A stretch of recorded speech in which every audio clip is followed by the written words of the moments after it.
My name is Heather Spence. I'm a marine biologist.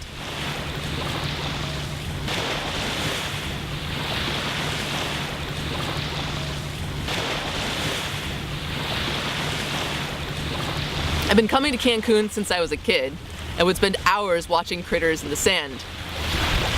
And I became interested over the years in who was responsible for taking care of the natural resources in Cancun with all of this human development. And I got very interested in this and talked with the National Parks Office and found out that there was a real need for researchers in Cancun. Cancun is special because there are marine protected areas as well as the intense development.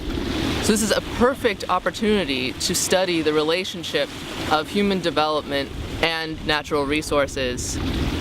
If we're going to understand how sustainability works, we need to study the places where people are. We need to study humans as part of the ecosystem, and Cancun is a perfect place to study sustainability.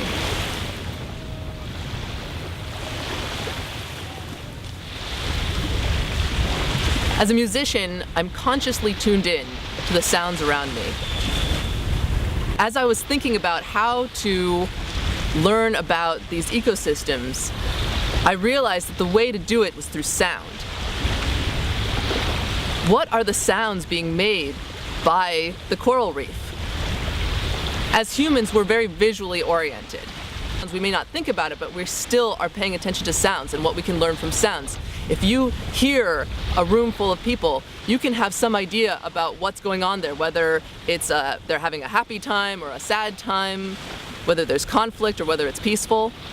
So what if we could learn about the coral reefs around Cancun by listening to them? So I developed a project to use marine passive acoustic monitoring to do just that. And in this way, I started setting up a network of hydrophones, which are underwater microphones. And they pick up the sounds of shrimp and fish creating noises, and we can then analyze this data to find out about what's happening with them and start to look at things not just short-term but long-term. Marine passive acoustic monitoring has a lot of advantages. It's inexpensive, and you can record night and day. You can generate a lot of data this way. And no human has to actually be physically present to generate the data. And it's non-invasive. You're listening rather than putting sounds into the environment.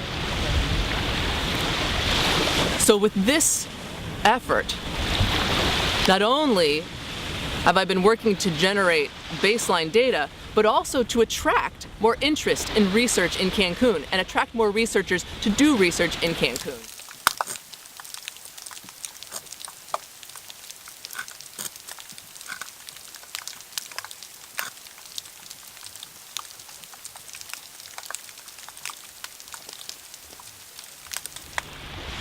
Consider that in the ocean, light does not penetrate very far, but sound travels 4 times faster in water than in air.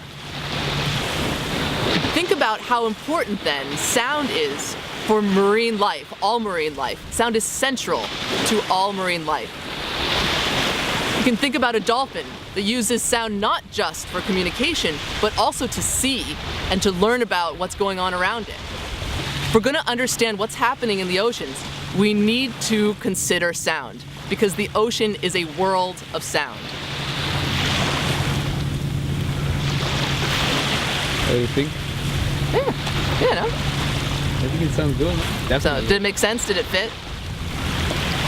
I think it gives a posture. It's a documentary. But at the end we didn't add. Okay. Well, probably one like just showing something. Yeah, but here the point is like sound. Yeah, so I Yeah. think it, yeah.